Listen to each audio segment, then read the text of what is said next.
Faites pour les autres tout ce que vous voudriez qu'ils fassent pour vous, car c'est là tout l'enseignement de la loi et des prophètes. Entrez par la porte étroite, en effet, large est la porte et spacieuse la route qui mène à la perdition. Nombreux sont ceux qui s'y engagent, mais étroite est la porte et resserré le sentier qui mène à la vie. Qu'ils sont peu nombreux ceux qui les trouvent. Gardez-vous de faux prophètes. Lorsqu'ils vous abordent, ils se donnent l'apparence d'agneaux, mais en réalité, ce sont de loups féroces. Vous reconnaîtrez à leurs fruits. Est-ce que l'on cueille des raisins sur des buissons d'épines ou des figues sur des ronces? Ainsi, un bon arbre porte de bons fruits. Un mauvais arbre produit de mauvais fruits. Un bon arbre ne peut pas porter de mauvais fruits, ni un mauvais arbre de bons fruits. Tout arbre qui ne donne pas de bons fruits est arraché et jeté dans le feu. Ainsi donc, c'est à leurs fruits que vous les reconnaîtrez. Ceux qui me disent Seigneur, Seigneur n'entreront pas tous dans le royaume des cieux, mais celui-là seul qui fait la volonté de mon Père qui est dans les cieux. Plusieurs me diront ce jour-là, Seigneur, Seigneur, n'avons-nous pas prophétisé par ton nom? N'avons-nous pas chassé des démons par ton nom? N'avons-nous pas fait beaucoup de miracles par ton nom? Alors je leur dirai ouvertement, je ne vous ai jamais connu, retirez-vous de moi, vous qui commettez l'iniquité. C'est pourquoi toute personne qui entend ces paroles que je dis et les met en pratique, je la comparerai à un homme prudent qui a construit sa maison sur le rocher. La pluie est tombée, les torrents sont venus, les vents ont soufflé et se sont déchaînés contre cette maison. Elle ne s'est pas écroulée parce elle a été fondée sur le roc. Mais toute personne qui entend ces paroles que je dis et ne les met pas en pratique ressemblera à un fou qui a construit sa maison sur le sable. La pluie est tombée, les torrents sont venus, les vents ont soufflé et se sont abattus sur cette maison. Elle s'est écroulée et sa ruine a été grande. Quand Jésus eut fini de prononcer ces paroles, les foules restèrent frappées par son enseignement, car il enseignait avec autorité et non comme les spécialistes de la loi. Amen. Amen. Amen. Bon, tout d'abord, nous sommes, voilà, les chrétiens, mais pas tout le monde peut-être qui vont voir l'enregistrement seront des chrétiens, et du coup, certaines personnes mélangent la compréhension de l'enfer biblique avec l'enfer mythologique. Donc, c'est-à-dire que les gens, des fois, voient un grand Dieu, peut-être, un grand diable dans l'enfer, qui règne sous l'enfer, dans cette vision grecque avec la fourchette, si j'ai dit correctement, en train voilà, d'embêter les gens, en train de mettre les gens à l'esclavage. Donc, malheureusement, dans l'imaginaire populaire, existe cette vision dualiste aussi, que Dieu, il est le Seigneur du ciel et de la terre, et que le diable, Satan, est le Seigneur de l'enfer. Et évidemment, cette vision est totalement fausse, parce que en fait, c'est Dieu lui-même qui a créé l'enfer pour condamner les diables et tous ses anges. Donc, si l'enfer existe, il existe à cause du péché, à cause de la rébellion que les diables, en fait, ils ont commis depuis le principe. Et après, c'est que la parole de Dieu nous dit aussi que tout ce que suit cette même désobéissance, cette même rébellion seront aussi condamnés à l'enfer. Autrement dit, l'enfer n'était pas créé par condamner l'homme, mais l'enfer, à la base, et c'est ça que nous voyons en Apocalypse, à la base était créé pour condamnation de diable, ses anges, Satan, c'est lui qui est en rébellion contre Dieu. Donc, je pense que c'est important de faire déjà cette base pour que nous soyons dans le bon pied, pour que quelqu'un, en fait, nous, et que quelqu'un dans l'avenir puisse regarder cet enregistrement, soit comprendre, en fait, le raisonnement que nous prenons, voilà, voilà, la cohérence que nous prenons. Donc, ce que plusieurs personnes se posent comme question, c'est que si Dieu, il est amour, si Dieu nous aime, si Dieu est bon, pourquoi il a créé l'enfer et pourquoi l'enfer existe. C'est-à-dire pourquoi les êtres humains peuvent prendre ces risques, on va dire, je vais dire de ma façon très simpliste, pas juste pour bien me faire comprendre, ont ces risques de passer toute son éternité ou d'être condamné éternellement en enfer. Et c'est important que quand nous posons peut-être à certaines de ces personnes qui font ces genres de questionnements, Si à leur avis, de gens comme Hitler, aujourd'hui, des gens comme Poutine mériteraient la condamnation éternelle, ils auront dit tout de suite oui. Donc, dans leurs critères, oui, c'est Poutine, Hitler et d'autres gens qui sont leurs semblables, oui, mériteront la condamnation éternelle. Mais qu'en disant, mais tu penses que plusieurs êtres humains, qui sont en rébellion contre Dieu, qui vivent dans la débauche, qui vivent n'importe comment, sans aucun engagement avec les principes de l'évangile, méritent l'enfer, et du coup, ils vont regarder eux-mêmes, ils vont se regarder dans le miroir, ils vont dire non. Et on dit, mais pourquoi vous pensez cela? Il dit, parce que je fais des bonnes choses, parce que je suis bien, parce que je suis honnête, parce que je suis un bon père, je suis une bonne mère, je suis un bon enfant, je suis un bon petit-fils, je suis un bon grand-père, je vais à l'église tous les dimanches, je suis bien ce qu'il dit mon pasteur, je suis bien ce qu'il dit mon prêtre, je suis bien ce qu'il dit la religion que la personne fait partie.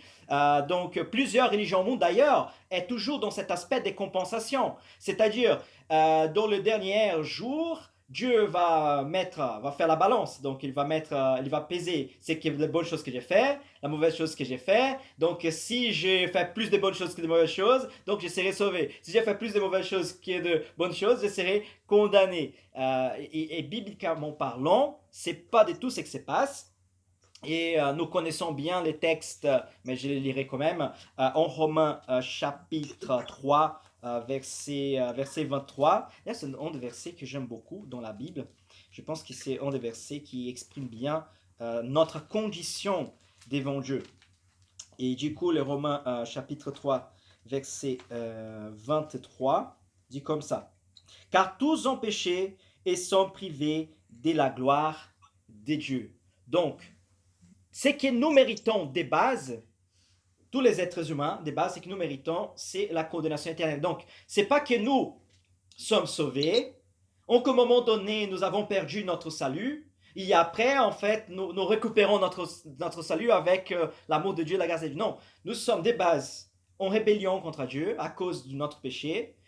Donc, nous reconnaissons que Dieu est amour, que Dieu est grand, et que Jésus-Christ peut nous sauver, donc nous demandons pardon à Dieu, et c'est exactement là que nous sommes sauvés, que nous sommes restaurés, que nous sommes, que Dieu nous prend en fait dans ses mains. Jusque-là, tout va bien. Oui. Ok, quelqu'un veut interagir, dire quelque chose, juste pour... Non? Non, ce que j'ai déjà compris, quand tu discutes avec des témoins de Jéhovah, par exemple, ils aiment bien attaquer en disant que le mot enfer n'est même pas écrit dans la Bible. Et ils attaquent beaucoup sur ça, en disant que voilà, de toute façon, pour les méchants, c'est fini. Quand pour eux, il n'y a rien après ce monde. Et donc, au final, on pourrait aussi leur poser la question et leur dire, mais à quoi ça sert de bien vivre, de chercher la droiture, la sainteté, s'il n'y a rien après la mort? En fait, le bon comme le méchant, ils ont une même destinée, donc ça veut dire que c'est comme si Dieu n'était pas vraiment juste, quoi. Puisqu'il n'y a pas de conséquences de nos actes. Si à la mort tout s'arrête, faisons tout ce qu'on veut, puisque de toute façon, il n'y a plus rien après. Et c'est dommage, parce que ça veut dire qu'on n'a pas vraiment d'espérance quand on pense comme ça, quoi. Ouais, et c'est très... Merci beaucoup pour ta contribution, Vincent, parce qu'aussi, on peut prendre par rapport à cela, de gens aussi qui croient, c'est qu'on a dit, de l'universalisme. Parce que c'est pas forcément la même chose, mais c'est aussi une vision en disant que si Jésus-Christ est mort pour la humanité sur la croix, si Jésus-Christ nous a sauvés sur la croix, donc tous les êtres humains sont sauvés parce que le pouvoir, le sang de Jésus-Christ est puissant pour sauver tout le monde. Donc Dieu ne peut pas nous condamner parce que Dieu nous a sauvés et tout le monde, d'une certaine façon, mérite tout le monde sera sauvé.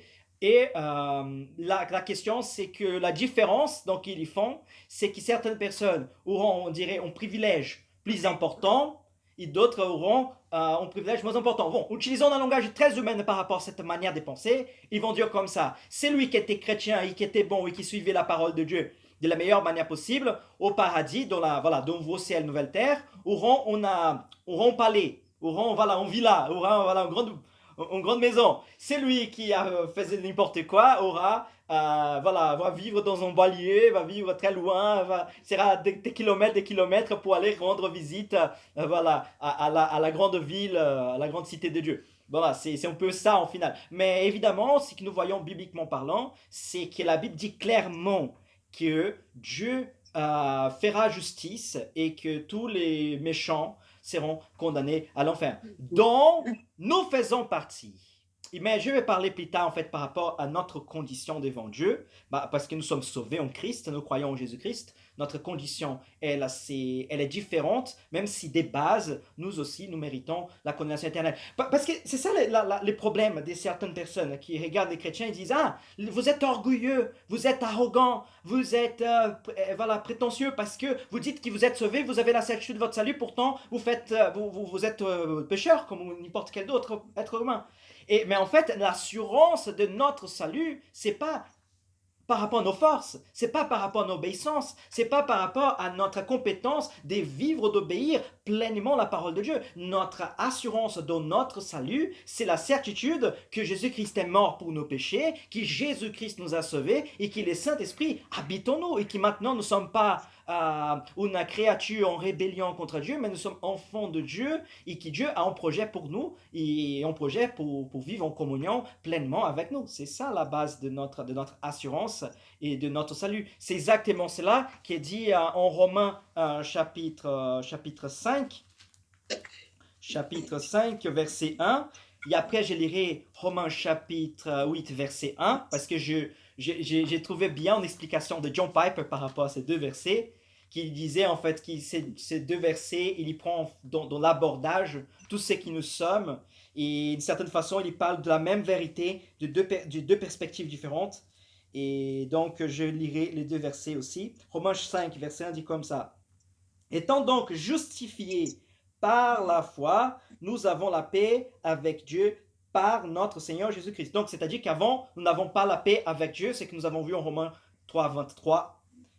C'est-à-dire que justifiés, sauvés, en étant en Jésus-Christ, nous avons la paix avec Dieu. Et Romains 8, 1 dit comme ça: il n'y a donc maintenant aucune condamnation pour ceux qui sont en Jésus-Christ. Pourquoi donc aucune condamnation pour ceux qui sont en Jésus-Christ? Parce que c'est Jésus-Christ qui nous a sauvés. C'est-à-dire que notre salut ne dépend pas de nous, mais dépend de la grâce, la puissance et de Dieu en fait, qui nous tient et qui nous soutient jusqu'au dernier jour. Parce que si dépendait de notre fidélité, de notre force, on n'aurait jamais tenu le coup jusqu'au bout. Mais parce que Dieu nous élève, Dieu nous fortifie, le Saint-Esprit nous remplit de sa grâce, de ton amour, de sa miséricorde, c'est la raison pour laquelle nous tenons ferme jusqu'au bout. Voilà, donc jusque-là, ça va. Oui, ça va. Ça va, mon épouse? Non, ça va. Ok. Aucune hérésie jusque-là? Non, ça va. Ça va.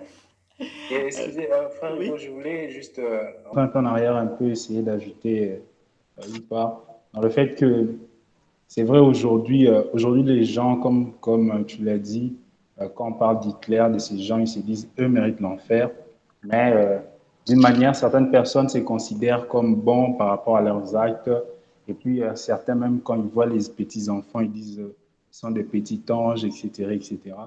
Mais comme on l'a lu, la Bible montre que non, tous sont péchés, sont privés de la gloire de Dieu. Et puis le fait que non, nous naissons pécheurs par nature aussi.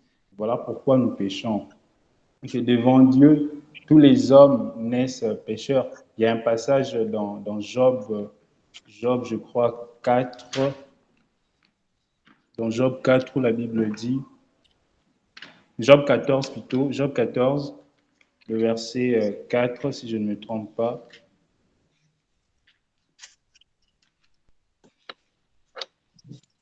Job 14, le verset 4, il dit: peut-on tirer le pur de ce qui est impur? Personne ne le peut. Je crois dans votre version, on dit peut-il sortir quelque chose d'impur dans ce qui est souillé? Non. De nature, l'homme, nos ancêtres ont péché et nous tous par la suite, nous sommes nés pécheurs. Et même les petits-enfants, quand ils naissent, ben, ils sont pécheurs de nature. Les bébés, on les voit comment ils manipulent les parents. Quand on leur donne ceci, on les retire, ils se mettent à pleurer pour juste récupérer la chose. Donc, on voit des gens, on leur a pas appris la manipulation, mais ce sont quand même des experts. merci.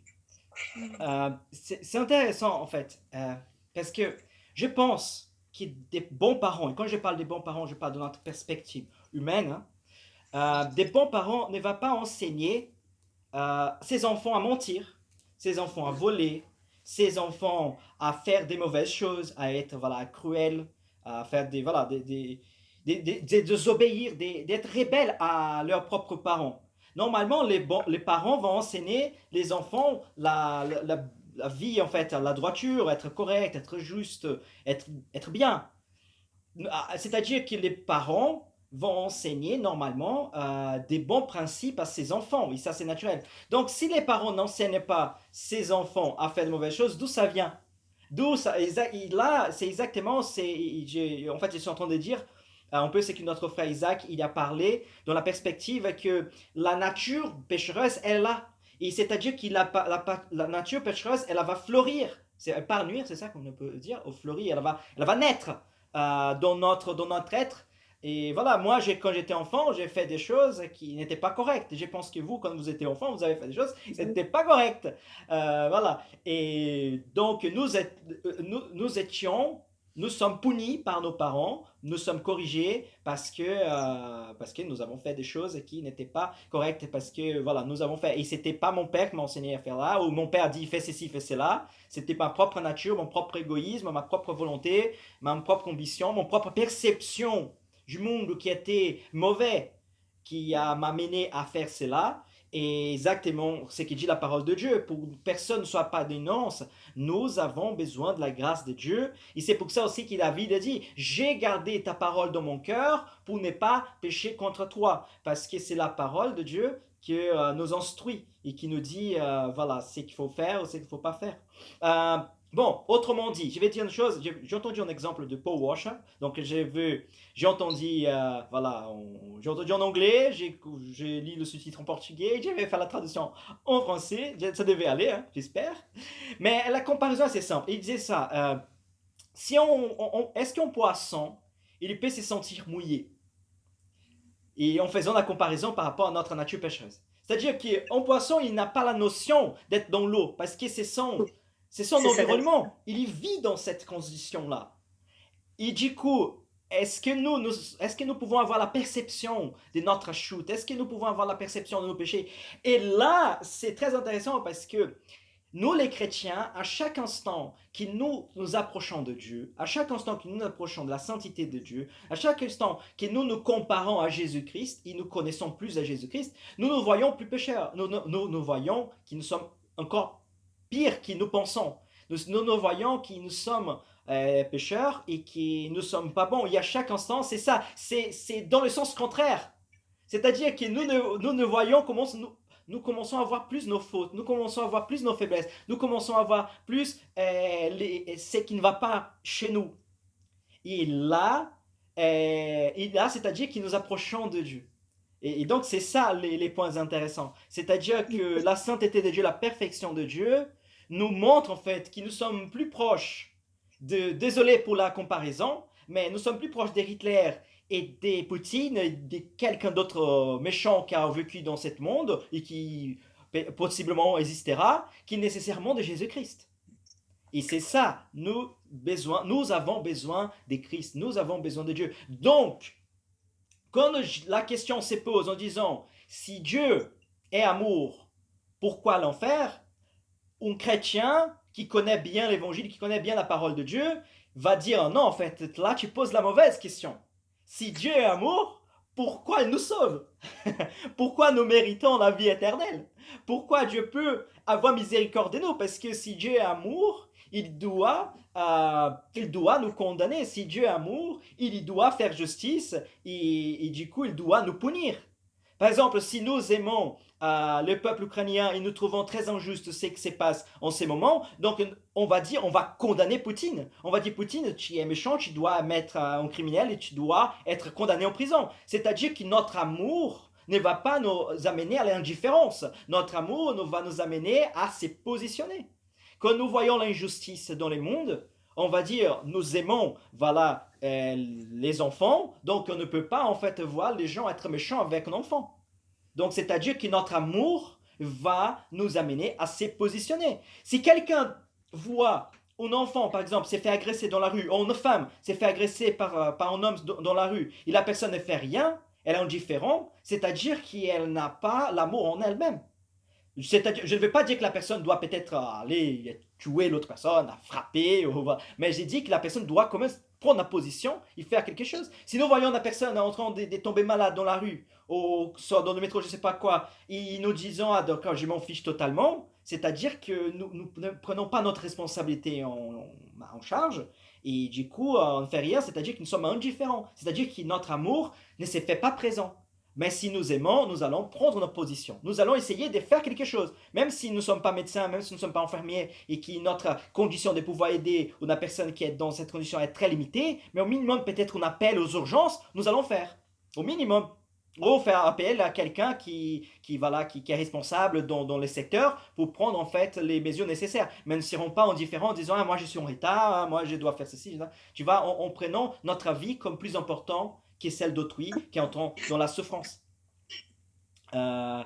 Encore pour dire la même chose, et je vais utiliser un exemple, je vais utiliser deux illustrations.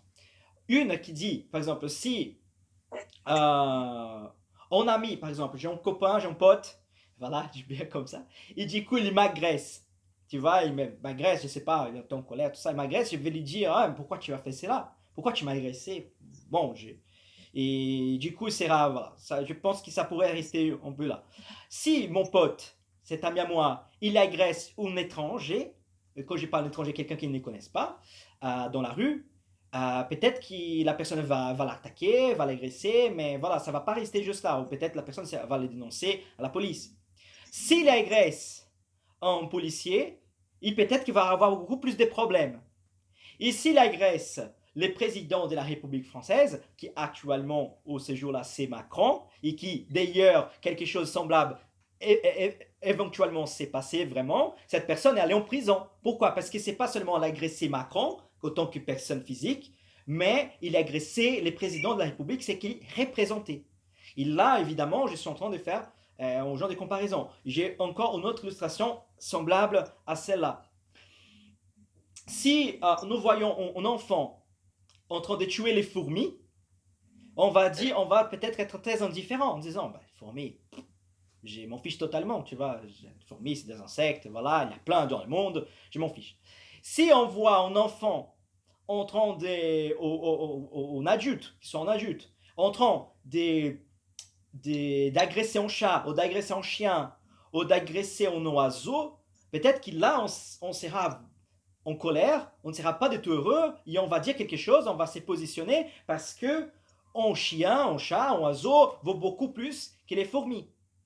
Si nous voyons maintenant un adulte agresser un enfant de 5 ans, de 3 ans, de 10 ans, nous allons appeler la police, nous allons vraiment être en colère avec cette personne parce qu'un enfant vaut beaucoup plus qu'un chat, vaut beaucoup plus qu'un chien, vaut beaucoup plus qu'un oiseau. En tout cas, dans notre éthique chrétienne, dans notre cosmovision chrétienne. Parce qu'aujourd'hui, désolé pour les parenthèses, si quelqu'un agresse un chien, plus probable que la personne n'a pas prendre la peine de mort qu'agresser un être humain. Mais dans l'exemple, pour faire comprendre que dans notre compréhension, nous comprenons qu'un être humain, voilà, il a plus de valeur morale et sociale qu'un chien et qu'une fourmi. Et là, c'est exactement dans la même perspective de comparaison que notre péché agresse la sainteté de Dieu, agresse l'identité de Dieu, agresse Dieu lui-même. Donc, raison pour laquelle nos péchés méritent vraiment une condamnation comparable à notre agression, notre état de rébellion contre Dieu et contre son image et contre son pouvoir et sa grâce et contre sa miséricorde et contre tout ce que Dieu est et tout ce que Dieu représente. Jusque-là, ça va. Quelqu'un veut rebondir, dire quelque chose?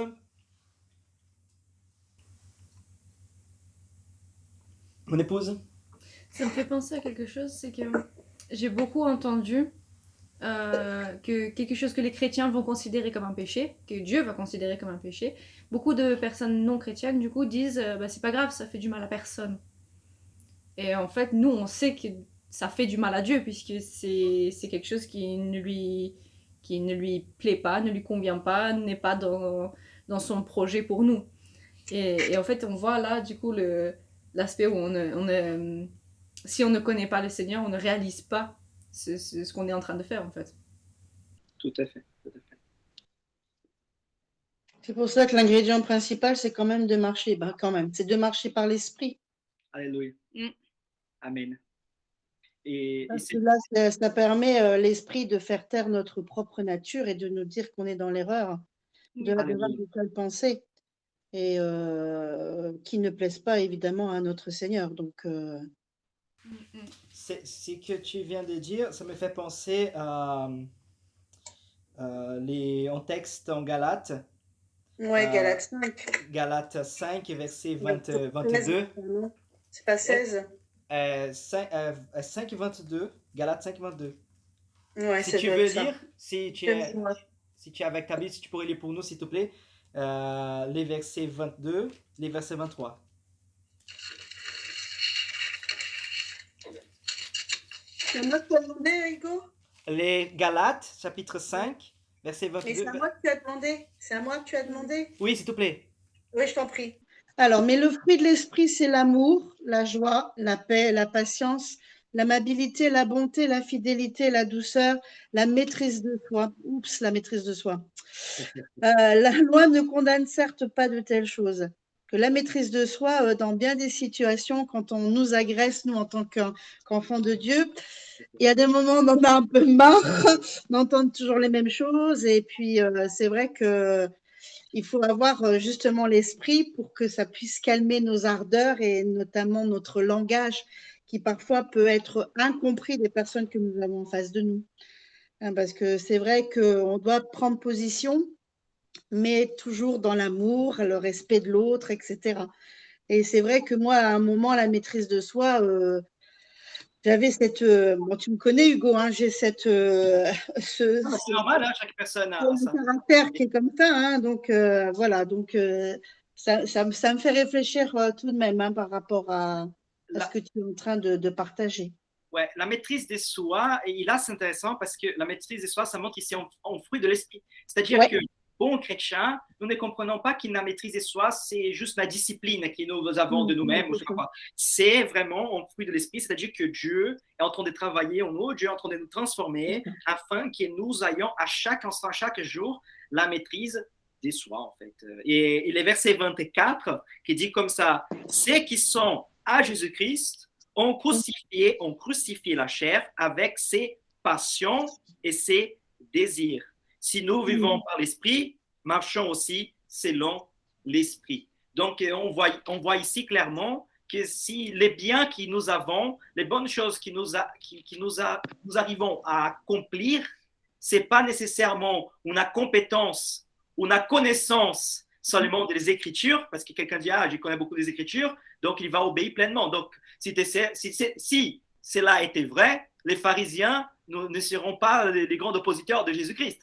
Donc, ce n'est pas forcément la connaissance, mais c'est l'action de Saint-Esprit en nous, c'est la grâce de Dieu en nous qui nous amène avec notre connaissance, avec la puissance de Dieu, à vivre selon sa volonté. Et tout à fait. Donc, quand nous comprenons tout cela, nous voyons que la condamnation éternelle, c'est vraiment un acte de la grâce de Dieu et de la miséricorde de Dieu, dans le sens de punir l'être humain et punir en fait nos fautes, en fait, et notre rébellion et notre comportement qui agresse. Et quand je parle agresser Dieu, offenser Dieu, si là nous ne sommes pas nécessairement dans un cours théologique, mais bon, évidemment, dans une perspective théologique, si on va approfondir, évidemment, on ne peut pas agresser Dieu, ça c'est un anthropomorphisme, dans le sens que c'est notre action en rébellion en état de Dieu, parce que Dieu il est souverain, Dieu est puissant, et Dieu il est éternel. Dieu, voilà, si on parle mal de Dieu, si on pêche, Dieu ne veut pas dire, ah, qu'est-ce que sera de moi si Go, il se rebelle contre moi, il ne me sert plus, il ne prêche plus l'évangile, il ne fait plus des études bibliques, il ne va pas à l'église, ah, moi, je serai mon Dieu plus petit, Non, Dieu est toujours Dieu, Dieu est toujours souverain, Dieu est toujours le créateur de l'univers, et c'est moi qui dépend de Dieu, c'est moi qui suis totalement dépendant de Dieu, donc Dieu, il est toujours dans son lieu, dans son trône, et voilà, c'est pas moi, je n'aurais pas, c'est arrogant de dire que j'ai vraiment la compétence d'agresser, de blesser Dieu. Mais évidemment, nous utilisons ça pour un langage humain afin que nous, en tant qu'êtres humains et en tant qu'on a compréhension humaine, nous puissions comprendre en fait nos attitudes, nos comportements vis-à-vis d'un Dieu qui nous aime et qui ne veut pas que nous vivons en fait comme nous sommes. Raison pour laquelle Dieu nous amène, nous appelle toujours à vivre dans la sainteté. Amen. Amen. Nous avons lu au début les textes en Matthieu. Bon, moi j'aime beaucoup l'exposition de textes. J'aime bien m'attirer dans les textes et réfléchir sur les textes. D'ailleurs, c'était même mon propos d'analyser ces textes. Mais tout ce qui nous disons, tout ce qui nous tentons de discuter, je peux dire que c'est une petite introduction de tout les thèmes en fait qu'on propose, et je pense que c'est très important d'avoir fait cette discussion et cette introduction pour pouvoir bien comprendre et saisir où nous sommes vraiment par rapport à cette propos. Si Dieu est amour, pourquoi l'enfer? Qui d'ailleurs, j'ai comprends que pour un chrétien, ce n'est pas forcément la bonne question. Enfin, ça, c'est une question qui vient de gens qui ne connaissent pas les valeurs, les principes de l'évangile, parce qu'un chrétien va dire comme ça, si Dieu est amour, si Dieu est souverain, si Dieu est puissant, sachant tout ce que je suis, tout ce que j'ai fait hier, et toutes mes pensées, tout ce que je parle, pourquoi Dieu me permet que je sois encore vivant? Pourquoi Dieu me permet que je dors ce soir et que je me lève demain matin encore en vie? C'est ça la question qu'un chrétien va se poser. Pourquoi Dieu, il est aussi miséricordieux et aussi patient vis-à-vis à moi? Parce que si moi j'ai peut-être en colère quand quelqu'un m'offense, et moi étant moi un pécheur et quelqu'un aussi capable de faire des mauvaises choses, pense notre action vis-à-vis d'un Dieu qui est saint, puissant, gracieux et qui ne mérite pas notre rébellion et l'offenser. Donc, c'est vraiment, en fait, c'est là la question. Et là, nous allons venir à la grâce de Dieu et l'amour de Dieu. Donc, la question qu'un chrétien qui ont compris et ont saisi les Écritures, c'est pas si Dieu est bon, pourquoi l'enfer, mais pourquoi nous méritons vivre éternellement avec ce Dieu qui est amour, qui est gracieux et qui est compassion. Et je pense que ça, c'est aussi important de les préciser parce que ça montre dans la perspective dont nous trouvons. Amen. Ok. Quelqu'un a dit quelque chose? Partage? Bon, en fait, comme tu l'as dit, de plus en plus, quand on s'approche de nous en tant qu'enfants de Dieu, on remarque que nous sommes loin de Christ, loin de la sainteté de Christ, de la bonté de Christ, de sa justice, et qu'on n'est pas si différent que ça de Hitler, de Poutine, de tout ça, et que ce que nous sommes pour Dieu, c'est simplement une pure grâce. C'est vraiment une pure grâce parce que bien que dans notre vie pratique, il y a un changement, il y a l'œuvre de l'esprit, mais il y a toujours de points faibles, il y a toujours de ceci, c'est pas parfait en fait. Or, Dieu, lui, il est parfait. Et c'est un peu ça. Vincent? Oui. Par rapport à ce qu'on disait tout à l'heure, quand tu disais que la conception du paradis ou de l'enfer, elle varie en fonction aussi des croyances des personnes. Ça m'a fait penser à quand j'étais étudiant, je recevais les Mormons, les missionnaires mormons à la maison. Et ils ont une vision aussi très particulière du paradis avec trois niveaux, 3 étages en fait. Et pour être comme en première classe, il faut être mormon, baptisé, avoir fait tout le rituel dans leur truc. Sinon, tu seras en dessous. Et puis pour les autres qui n'ont pas été mormons, c'est vraiment le low cost, tu vois, le niveau le bas niveau, mais c'est vraiment comme si, voilà, alors que Jésus a dit qu'il y aura un seul berger, aussi un seul troupeau, et que là où il sera, nous y serons aussi. Donc, il y a beaucoup de confusion quand même dans ce monde, et les gens viennent parfois avec des doctrines bizarres, et bon, on sait que la parole nous a annoncé que dans les derniers temps, il y aurait toutes ces choses qui vont se développer énormément. Et, merci Seigneur, parce que c'est une grâce que de suivre Jésus et de ne pas être tombé entre les mains d'un gourou, d'une secte ou d'autres.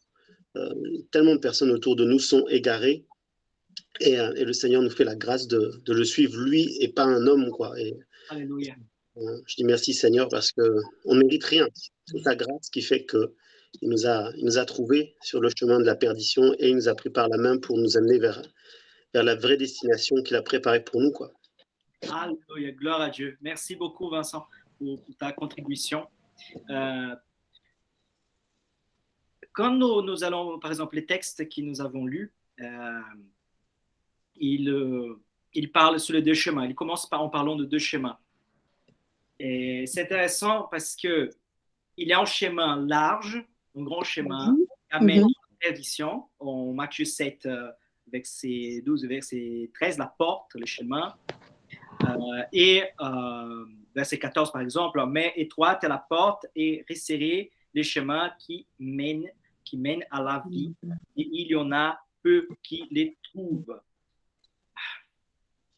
Si je suis à Paris, et je prends en TGV l'essence à Londres, nous sommes bien d'accord que je ne veux pas arriver en Espagne. J'ai pris un chemin, j'ai fait un choix, et évidemment, je ne peux pas, en fait, mais donc, quand le train il est en train d'arriver à Lille, parce que peut-être qu'il va passer par Lille, mais si je change des wagons, si je me balade à droite, à gauche, je ne peux rien faire, parce que de toute façon, le train il est en train de m'amener, les DGV en train de m'amener à Londres. Je ne vais pas, c'est impossible. De la même façon, si quelqu'un en train d'aller direction à Espagne ne va pas arriver à Londres. Donc, c'est les départs. Il est très important à poursuivre une direction et pour aller dans une direction. Vivre dans la sainteté, dans la communion avec Dieu ou dans la rébellion contre Dieu, c'est aussi des chemins qui sont présents devant nous. C'est le chemin qu'elle a devant nous et que nous devons avoir notre responsabilité, c'est ça que la Bible nous appelle, notre responsabilité de prendre cette décision. Évidemment, il y a des aspects aussi de la grâce, la puissance de Dieu qui nous aide et qui nous transforme. Mon but, c'est pas entrer dans une question très spécifique par rapport à ça, mais mon but, c'est dire que Dieu nous invite toujours à prendre les bons chemins. Et quand nous prenons les mauvais chemins, nous sommes totalement responsables et totalement dépendants, en fait, de ce que nous avons fait. Et aussi, la Bible nous dit, et ça, c'est ce que je trouve très intéressant, parce que quand nous prenons les bons chemins, la Bible nous dit que nous avons pris les bons chemins parce que Dieu nous a sauvés, Dieu nous a transformés, Dieu nous a régénérés, il nous a donné toutes les conditions de prendre les bons chemins. Et ça, c'est incroyable. C'est-à-dire que la Bible nous parle de l'action de Dieu, de l'amour de Dieu et d'un Dieu qui fait les premiers pas envers nous. Et ça, je trouve très intéressant. Et donc, Jésus, il est en train de nous parler ici que prendre les bons chemins et vivre dans l'éternité, c'est, comment je pourrais dire, c'est pas vivre une éternité qui eschatologique, une éternité qui viendra, mais vivre une éternité qui est présente aujourd'hui. Et quelqu'un qui vit dans un état de rébellion, il n'aura pas une condamnation, mais il vit dans un état de condamnation. Je ne sais pas si je vais arriver à me faire comprendre, mais je vais encore reformuler ce que je suis en train de dire. Moi, je ne suis pas en Christ parce que je peur de la condamnation éternelle, parce que je peur d'aller en enfer au jour de ma mort, au jour du retour de Christ. Mais j'ai vu avec les seigneurs parce que le ciel, les nouvelles ciel, nouvelle terre, les royaumes de Dieu, pour utiliser encore un langage encore plus spécifique, est déjà présent, il a déjà commencé et moi je suis déjà intégré. Donc, aller au nouveau ciel, nouvelle terre, c'est juste un accomplissement de quelque chose qui s'est fait déjà présent dans ma vie et dans le chemin que je suis dedans. Y aller l'enfer, c'est pas une conséquence eschatologique post-mort, après notre mort. Mais aller à l'enfer, c'est le chemin que nous avons déjà pris et la décision que nous sommes en train de vivre aujourd'hui. Ça va? Je ne sais pas si j'arrive à bien m'exprimer. Ça va, chérie? Bon. Bibliquement parlant, en fait, je parle bibliquement parlant, mais on voit un texte qui va bien baser et fonder ce que je suis en train de dire, et un texte que vous connaissez très bien, très bien, qui c'est en Jean 3,16, qui est un texte qui méritait une étude. Voilà, juste pour ce verset, parce que le contexte, c'est passionnant quand nous approfondons. Parce que bon, il y a plusieurs, comment on dit, couches. Il y a la première couche, donc verset direct, clair, et qui nous exprime notre position, de l'amour de Dieu et tout ça. Mais il y a plusieurs couches quand nous commençons à approfondir de la profondeur de le projet de Dieu, de l'amour de Dieu, de ce que nous sommes. Donc c'est passionnant ces textes. Dommage que... voilà, dommage aussi que nous sommes très limités pour essayer de comprendre ces textes dans toute sa plénitude, ces versets dans toute sa plénitude. Jean 3,16, et après je vais lire les versets 17 évidemment, et les versets 18. C'est comme ça. Car Dieu a tant aimé le monde qu'il a donné son Fils unique, afin que quiconque croit en lui ne périsse point, mais qu'il ait la vie éternelle. Donc la raison pour laquelle nous pouvons être sauvés, c'est parce que Jésus-Christ est mort pour nous. Donc, verset 17. Dieu, en effet, n'a pas envoyé son Fils dans le monde pour qu'il juge le monde, mais pour que le monde soit sauvé par lui. Verset 18, qui est dans le contexte. Celui qui croit en lui n'est point jugé, mais celui qui ne croit pas est déjà jugé, parce qu'il n'a pas cru au nom du Fils unique de Dieu. Donc, pour un chrétien, il ne parle pas... Bibliquement parlant, un chrétien ne va dire « moi je serai sauvé ». Un chrétien dit « je suis sauvé ».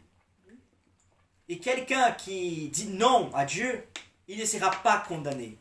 Il est condamné. Et quand je parle « est condamné », est qu'il dans son état d'esprit, il est en rébellion contre Dieu. Évidemment, quelqu'un qui dit non à Dieu aujourd'hui, par la grâce de Dieu, il pourrait peut-être dire oui demain au Seigneur. Mais dans cet état et dans cet esprit de rébellion, il est en rébellion, il mérite la condamnation. Donc, ce n'est pas quelque chose qui viendra, c'est quelque chose qui est présent dans notre vie. Donc, un chrétien, il ne vit pas au Seigneur, il n'obéit pas à la parole de Dieu, en se disant, ah, moi j'ai peur de l'enfer, donc j'évite les péchés, j'essaye de faire mon mieux parce que j'ai peur de me faire condamner éternellement. Non, parce qu'un chrétien, il est déjà sauvé et il vit déjà dans les royaumes de Dieu, il fait partie déjà dans les royaumes de Dieu. Mais pas totalement. Ça viendra, son accomplissement viendra au jour de retour de Christ.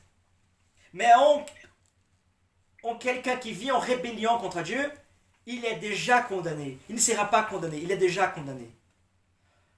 Autrement dit aussi, c'est pas quelqu'un qui a été sauvé. Nous sommes pas, donc je vais répéter aussi ce qu'on avait dit antérieurement. C'est pas quelqu'un qui est sauvé et qui a perdu son salut pour être dans la condamnation.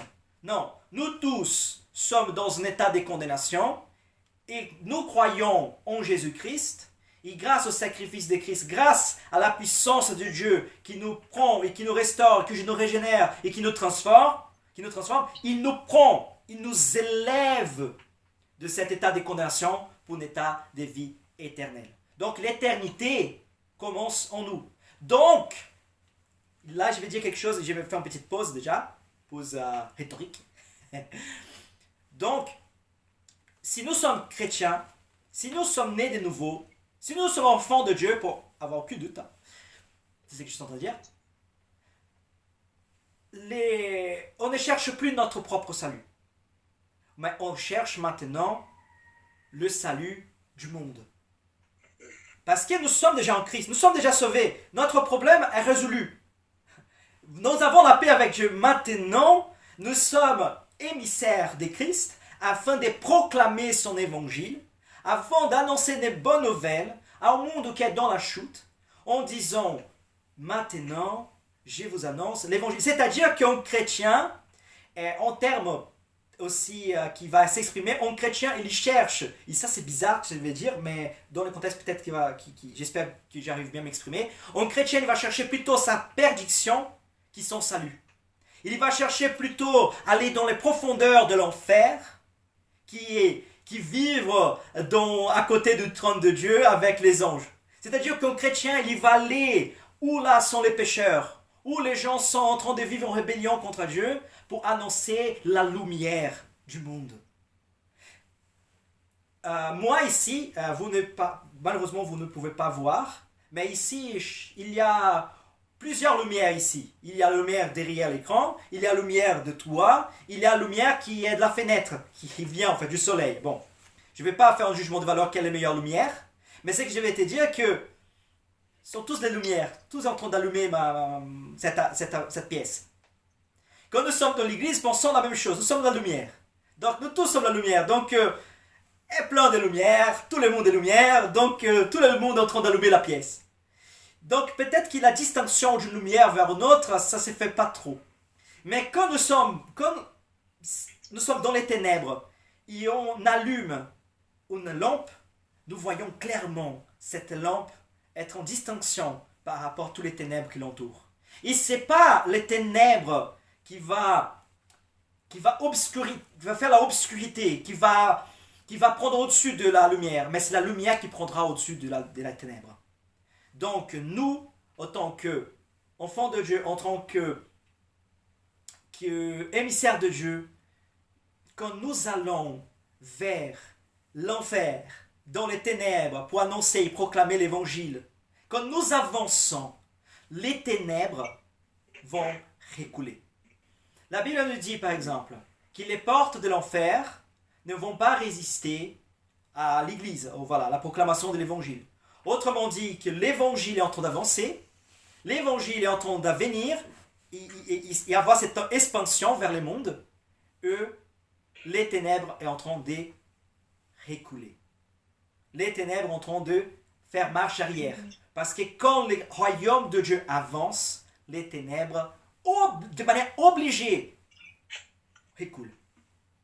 Mais le but, par exemple, quand nous voyons donc les sacrifices de Jésus-Christ sur la croix, Dieu est en train de condamner Jésus-Christ sur la croix, parce que c'est ça, ça passe. Quand Dieu est en train de faire déborder sa colère sur Jésus-Christ, c'est pas sur Jésus-Christ que Dieu est en train de déborder sa colère, faire déborder sa colère, mais c'est sur nous qui sommes en Christ par la foi. Autrement dit, Dieu nous a condamnés à une condamnation éternelle sur la croix en Jésus-Christ. Quand Dieu est en train de voyer, quand Jésus-Christ était sur la croix, Dieu était en train de nous condamner. Raison pour laquelle maintenant en Jésus-Christ, nous n'avons aucune condamnation. Parce que notre condamnation était déjà payée sur la croix. Et une fois condamné en Christ, on ne peut pas être condamné à nouveau.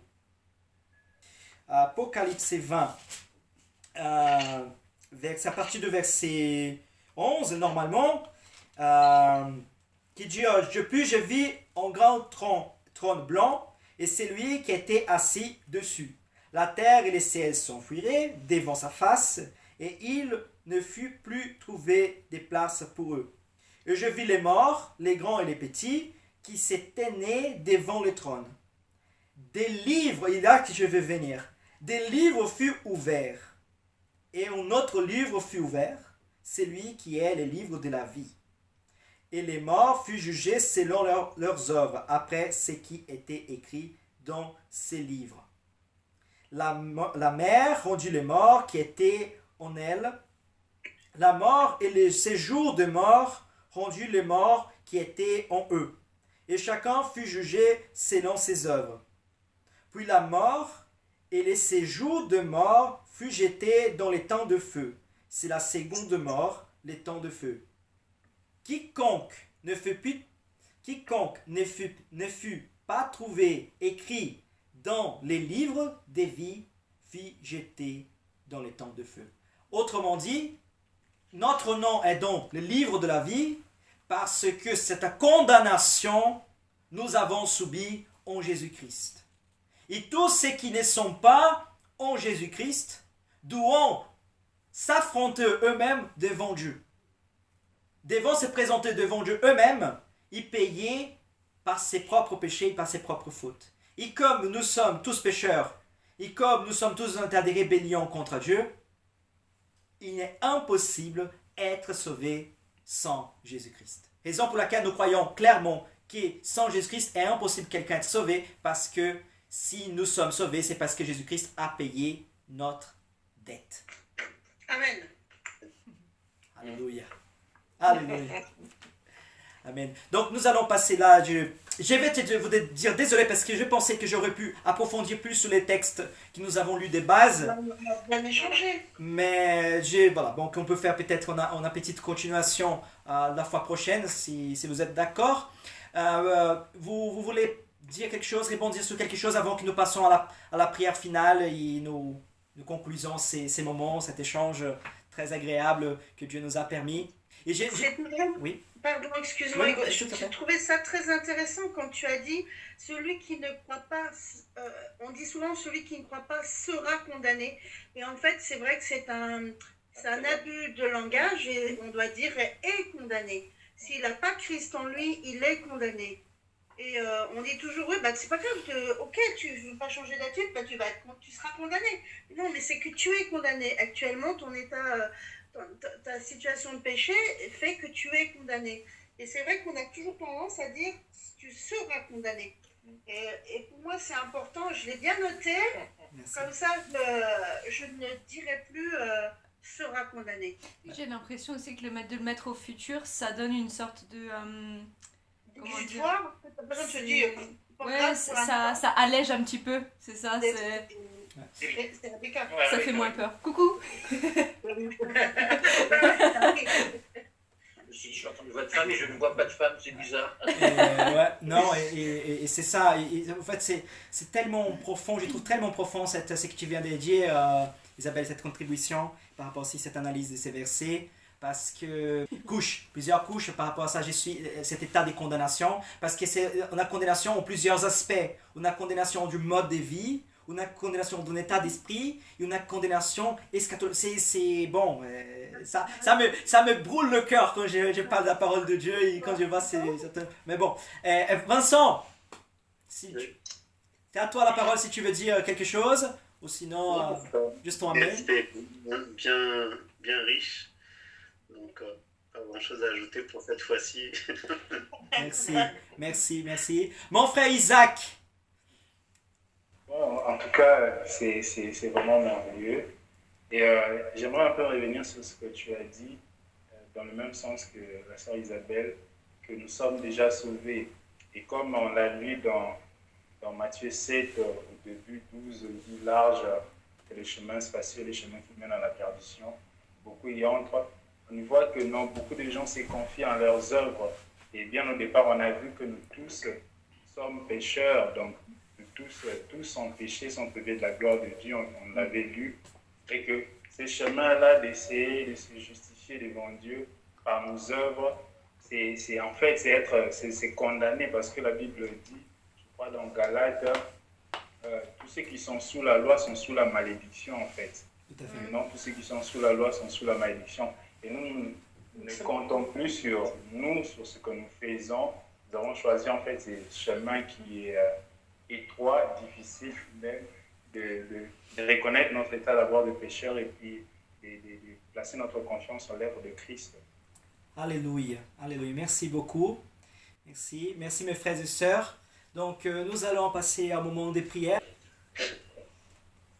Oui, Seigneur notre Dieu, quelle grâce de pouvoir avoir ces moments, quel privilège, c'est vrai, Seigneur, de pouvoir nous réunir grâce aux nouvelles technologies et d'apprendre encore Alléluia. plus de toi.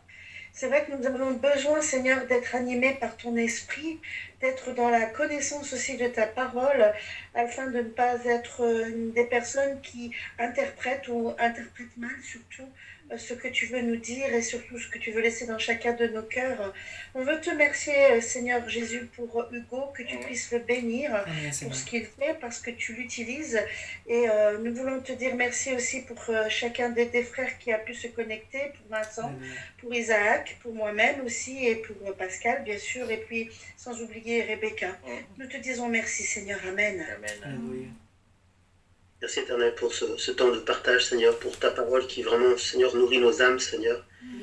Seigneur, aussi pour cette prise de conscience, ce rappel que ceux qui nous entourent et qui n'ont pas fait la paix avec toi sont perdus, Seigneur. C'est pas seront perdus, Seigneur. Et Seigneur, merci parce que tu nous rappelles aussi notre responsabilité, Seigneur, d'aller auprès de ces perdus-là pour leur parler de ton amour, leur montrer que tu es le chemin, Seigneur, et leur permettre, tandis qu'il est encore temps de se réconcilier avec toi. Vraiment, sers-toi de chacune de nos vies, Seigneur, et que vraiment tu places autour de nous des personnes, Seigneur, dont le cœur est déjà disposé pour écouter, Seigneur, et aussi te recevoir. Fais vraiment des gagneurs d'âme de chacune de nos vies, Seigneur, et que l'on puisse porter, Seigneur, du fruit pour toi, Père. Amen. Amen. Te disons vraiment merci. Merci parce que nous sommes sauvés. Merci Alléluia. parce que, Père éternel, ce n'est pas parce que nous sommes parfaits comme Jésus, comme Christ l'est, ce n'est pas parce que nous sommes parfaits comme tu l'es, mais c'est par pure grâce. Merci pour ta grâce et nous te disons aussi merci pour ce moment. Cette vidéo et cette étude biblique étaient pertinentes pour toi. Donc je t'invite à s'abonner à notre chaîne YouTube, activer la cloche afin de recevoir les notifications et aussi laisser ton like afin de nous encourager pour continuer à produire plus de contenu pour servir les royaumes de Dieu. Que Dieu te bénisse et à la prochaine vidéo.